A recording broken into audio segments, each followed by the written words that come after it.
Tech motors എന്ന YouTube ചാനലിലേക്ക് നിങ്ങൾക്ക് എല്ലാവർക്കും സ്വാഗതം. അപ്പോൾ ഇന്ന് നിങ്ങളുടെ മുമ്പിൽ എത്തിയത് ഒരു അൺബോക്സിംഗ് വീഡിയോ ആയിട്ടാണ്. ഇതാണ് സാധനം X300 Vivo X300. അപ്പോൾ ഇതിനെ ഓപ്പൺ ആക്കിയിട്ട് ഇതിന്റെ ഫോണിന്റെ സ്പെക്ക് ഏതൊക്കെ, പിന്നെ ഇതിന്റെ അകത്ത് എന്തൊക്കെയുണ്ട് എന്ന് നോക്കിയിട്ട് നമുക്ക് ഇതിന്റെ ഡീറ്റെയിൽസിലേക്ക് വരാം. സഹകരണത്തോടെ വികസിപ്പിച്ച Vivo X300 അവതരിപ്പിക്കുന്നു മൊബൈൽ ഫോട്ടോഗ്രഫിയിലെ പുതിയ വിപ്ലവം.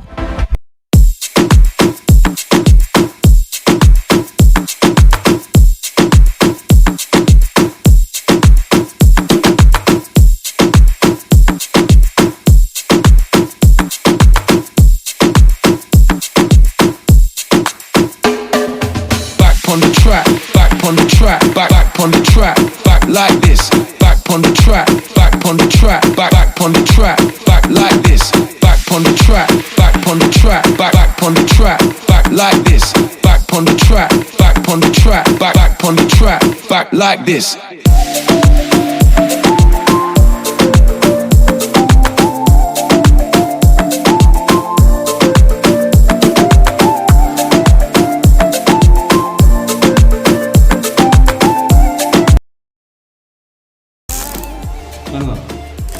You've been following me everywhere that I go.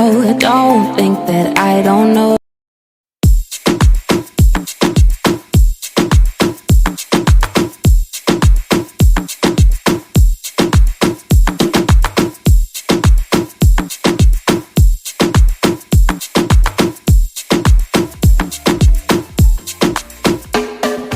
Back on the track, back on the track, back on the track, back like this. Back on the track, back on the track, back on the track, back like this. Back on the track, back on the track, back. ഇതാണ് Vivo X300. ഇതിന്റെ ഡിസൈനെ കുറിച്ച് പറയുകയാണെങ്കിൽ ഇതിന്റെ design വരുന്നത് ഇതിന് ചുറ്റിലും metal ഫ്രെയിമാണ് കൊടുത്തിരിക്കുന്നത്.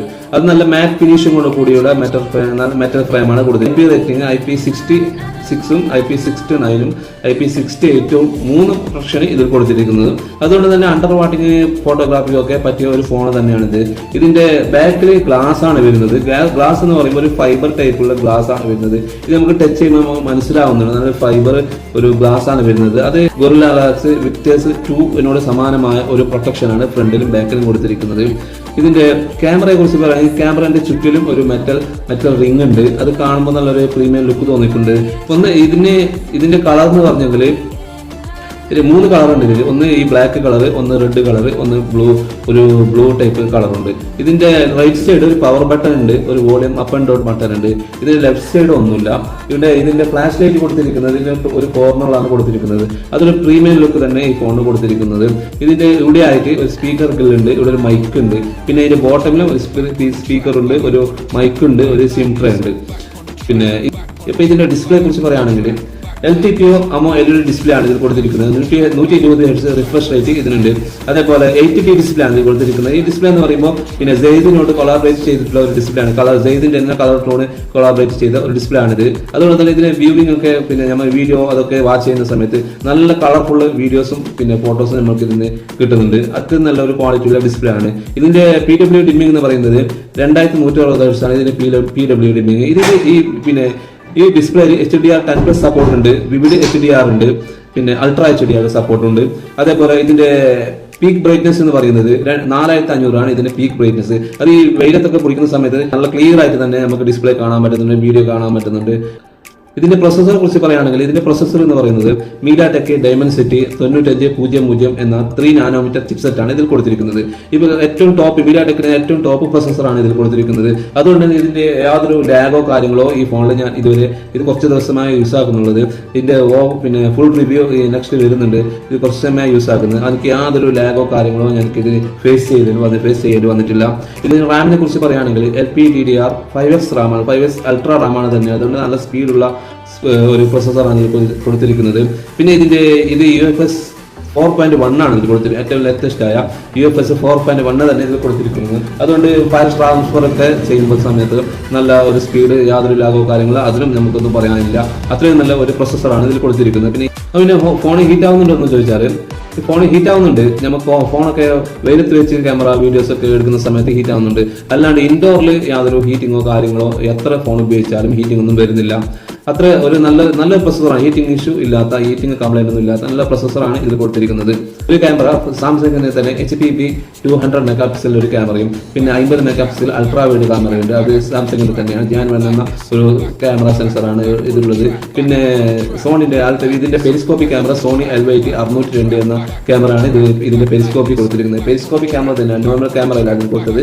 ഇത് നല്ല പെരിസ്കോപ്പിക് ക്യാമറ തന്നെയാണ് കൊടുത്തിരിക്കുന്നത്. പിന്നെ ഇവിടെ കാണുന്നത് ഒരു കളർ സെൻസറാണ്. പിന്നെ ഇവിടെ തന്നെ ഒരു IR ബ്രഷർ ഉണ്ട്. പിന്നെ ക്യാമറ സീസ് ക്യാമറയാണ്, സീസ് ആയിട്ട് കൊള്ളാതെ സീസ് ലെൻസുള്ള നല്ലൊരു T-Star കോട്ടിങ്ങോടെയുള്ള ഒരു ക്യാമറയാണ് ഇതിൽ കൊടുത്തിരിക്കുന്നത്. ഫ്രണ്ട് ക്യാമറയെ കുറിച്ച് പറയുകയാണെങ്കിൽ ഇത് സാംസങ്ങിന്റെ തന്നെ Gen 1 എന്ന 50 മെഗാ പിക്സലിന്റെ ഫ്രണ്ട് ക്യാമറ ആണ്. അതും പിന്നെ ഈ എല്ലാ ക്യാമറക്കും ഒപ്റ്റിക്കൽ ഇമേജ് സബ്സ്റ്റേഷൻ ഉണ്ട്. അതുകൊണ്ട് തന്നെ വീഡിയോ എടുക്കുന്ന സമയത്ത്, റണ്ണിങ്ങിന്റെ സമയത്ത് വീഡിയോ എടുക്കുമ്പോഴോ ഫോട്ടോ എടുക്കുമ്പോഴോ യാതൊരു ജർക്കിങ്ങോ ഇല്ല. നമുക്കിപ്പോൾ റണ്ണിങ് ആയിക്കൊണ്ടിരിക്കുന്ന ഒരു ഒബ്ജക്റ്റിന്റെ, ഒരു കാറിന്റെ, ഒരു വണ്ടിയുടെ ഫോട്ടോ എടുക്കുന്ന സമയത്ത് അത് കറക്റ്റായിട്ട് തന്നെ ക്യാച്ച് ചെയ്യുന്നുണ്ട്. ഒരു ബ്ലറിങ് കാര്യങ്ങളും ഇല്ലാതെ തന്നെ ക്യാച്ച് ചെയ്യുന്നുണ്ട്. പിന്നെ E3+ എന്ന ഒരു ചിപ്പ് കൊടുത്തിരിക്കുന്നത്, അത് കൊടുത്തത് മീഡിയാടെക് ഡയമൻസിറ്റി 9500 എന്ന ചിപ്സെറ്റിന്റെ അത് തന്നെയാണ് ഇതിന്റെ V3+ എന്ന ചിപ്പ് കൊടുത്തിരിക്കുന്നത്. അത് NPU പ്രോസസ്സിങ്ങിനും പിന്നെ ഫോട്ടോഗ്രാഫിക്കും വേണ്ടിയിട്ടുള്ള ഒരു ചിപ്പാണ്. അതുകൊണ്ട് തന്നെ നമുക്ക് ഫോട്ടോ എടുത്തത് പ്രോസസ്സിങ് വളരെ പെട്ടെന്ന് ഫാസ്റ്റിംഗ് തന്നെ പ്രോസസ്സിംഗ് ആവുന്നുണ്ട്, സമയം എടുക്കുന്നത് 1-2 സെക്കൻഡുകളിൽ തന്നെ ഈ പ്രോസസ്സിംഗ് നടക്കുന്നുണ്ട്. അതുകൊണ്ട് ആ പ്രോസസ് ചിപ്പ് ഉള്ളത് കൊണ്ട് തന്നെ ഫോട്ടോ എടുത്തു കഴിഞ്ഞാൽ അത് ഗംഭീര ഫോട്ടോസും വീഡിയോസാണ് നമുക്ക് ഇതിൽ നിന്ന് ലഭിക്കുന്നത്. സ്പീഡ് എന്ന് പറയുമ്പോൾ UFS 4.1 ആണ്. പിന്നെ RAM എന്ന് പറയുന്നത് LPDDR5X RAM ആണ് ഇതിൽ കൊടുത്തിരിക്കുന്നത്. അതുകൊണ്ട് നല്ല ഫാസ്റ്റ് ആയിട്ട് നല്ല സെക്യൂർ ആയിട്ടും ഇതിന്റെ സ്പീഡ് കാര്യങ്ങളൊക്കെ നടക്കുന്നുണ്ട്. ഇതിന്റെ ഫിംഗർ പ്രിന്റ് പറയുകയാണെങ്കിൽ അൾട്രാസോണിക് ഫിംഗർ പ്രിന്റ് ആണ് ഇതിൽ കൊടുത്തിരിക്കുന്നത്. വളരെ ഫാസ്റ്റ് ആയിട്ട് തന്നെ ഈ ഫിംഗർ പ്രിന്റ് ഒക്കെ വർക്ക് ആവുന്നുണ്ട്, യാതൊരു ലാഗോ കാര്യങ്ങളോ ഇല്ല.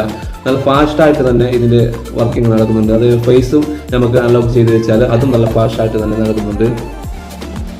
അതിന് സ്പീക്കറെ കുറിച്ച് പറയുകയാണെങ്കിൽ ഡുവൽ സ്പീക്കറാണ് ഇതിൽ കൊടുത്തിരിക്കുന്നത്. ഡുവൽ സ്പീക്കർ എന്ന് പറയുന്നത് നല്ല ക്വാളിറ്റിയുള്ള സ്പീക്കർ തന്നെയാണ് കൊടുത്തിരിക്കുന്നത്. ഇത് 24 ബിറ്റ് ഓഡിയോ എന്ന് തോന്നുന്നു. ആ വിധത്തിലുള്ള ഒരു ക്വാളിറ്റിയുള്ള സ്പീക്കറാണ്. ഫ്രണ്ടിലും ബാക്കിലും ടോപ്പിലെ സ്പീക്കറും പിന്നെ ബോട്ടമിലെ സ്പീക്കറും നല്ല സ്റ്റീരിയോ സെപ്പറേഷൻ ഉണ്ട് ഇതിൽ. ഇവിടെ കുറവ് സൗണ്ട് ഒന്നുമില്ല, രണ്ടും ഒരു ഈക്വൽ സൗണ്ട് തന്നെ, ഈക്വൽ ബാലൻസിങ് സൗണ്ട് തന്നെ നിലനിർത്തുന്നുണ്ട്. USB എന്ന് പറയുന്നത് USB 3.2 ആണ് ഇതിൽ കൊടുത്തിരിക്കുന്നത്. ഏറ്റവും ഫാസ്റ്റ് ആയിട്ടുള്ള ഒരു USB ആണ് USB 3.2. ഇതിന്റെ ഈ റേറ്റിൽ വരുന്ന ബാക്കിയുള്ള ഫോണുകൾക്ക് USB 2 ആണ് ഇതിൽ കൊടുത്തത്, പക്ഷേ ഇതിൽ 3.2 തന്നെ കൊടുത്തിട്ടുണ്ട്.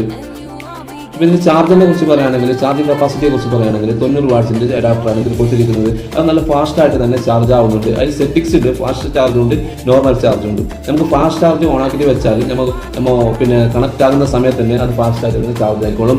ഇല്ലെങ്കിൽ അത് നോർമൽ ആയിട്ട് തന്നെ ചാർജ് ആവും. നോർമൽ ചാർജ് കുറച്ച് സമയം എടുക്കും. ഫാസ്റ്റ് ചാർജ് എന്ന് പറഞ്ഞാൽ പെട്ടെന്ന് തന്നെ ചാർജ് ആയിട്ട് കിട്ടുന്നുണ്ട്. പിന്നെ ഇതിൽ വയർലെസ് ചാർജിംഗ് ഉണ്ട്, 40 വാട്ട്സിന്റെ വയർലെസ് ചാർജിംഗ് ഉണ്ട്. പിന്നെ റിവേഴ്സ് വയർലെസ് ചാർജിംഗ് ഉണ്ട്. പിന്നെ നമുക്ക് ബൈപ്പാസ് ചാർജിംഗ് സംഭവം, ബൈപ്പാസ് ചാർജിങ്ങും ഇതിലുണ്ട്. ഇത് ബൈപ്പാസ് ചാർജിംഗ് എന്ന് പറഞ്ഞാൽ നമ്മൾ ഈ ഗെയിം കളിക്കുന്ന സമയത്ത് ചാർജിന് കുത്തിയിട്ട് നമുക്ക് ഗെയിം കളിക്കുകയാണെങ്കിൽ ഇത് നേരെ ഡിസ്പ്ലേയിലോട്ട് പവർ പോയിട്ടാണ് ഇതിന്റെ ബാറ്ററിയിലേക്ക് എത്തുന്നത്. അതുകൊണ്ട് ബാറ്ററി ചൂടാവുന്ന മറ്റു കാര്യങ്ങളോ ആ ബൈപ്പാസ് ചാർജ് ഓൺ ആക്കുന്നതുകൊണ്ട് ഇല്ലാതാവുകയാണ്. ബൈപ്പാസ് ചാർജിങ് നമുക്കിപ്പോൾ ഗെയിം കളിക്കുന്നതൊക്കെ നല്ലൊരു യൂസ്ഫുൾ ആയ ഒരു ഫീച്ചറാണ് ഈ ബൈപ്പാസ് ചാർജിങ്. 1040 mAh ബാറ്ററിയാണുള്ളത്. അത് നല്ലൊരു പവർഫുൾ ബാറ്ററിയാണ് ഇതിൽ കൊടുത്തിരിക്കുന്നത്. അത് നല്ല രീതിയിൽ തന്നെ ഫാസ്റ്റ് ആയിട്ട് ചാർജ് ആവുന്നുണ്ട്. അത്ര വലിയ ബാറ്ററി ഉണ്ടായിട്ടും ഇതിന്റെ ഫോണിന്റെ തിക്നെസ് നോക്കുകയാണെങ്കിൽ ഏറ്റവും ചെറിയ തിക്നെസ് ഈ ഫോണിലുള്ളൂ. അതുകൊണ്ട് നമുക്ക് യൂസ് ആക്കാനും വലിയ ബാറ്ററി ഉണ്ട് എന്നുള്ള ഒരു തോന്നൽ ഈ ഫോണിൽ വരുന്നില്ല. അത്രയും കംഫർട്ടബിൾ ആയിട്ട് ഈ ഫോൺ യൂസ് ആക്കാൻ കഴിയുന്നുണ്ട്. അതേക്കുറിച്ച് പറയുകയാണെങ്കിൽ നല്ലൊരു ക്യാമറ, നല്ലൊരു ബിൽഡ് ക്വാളിറ്റി, നല്ല പ്രൊട്ടക്ഷൻ, നല്ലൊരു IP റേറ്റിംഗ്, നല്ലൊരു ഡിസ്പ്ലേ, നല്ല സ്പീക്കർ, നല്ല പ്രൊസസ്സർ,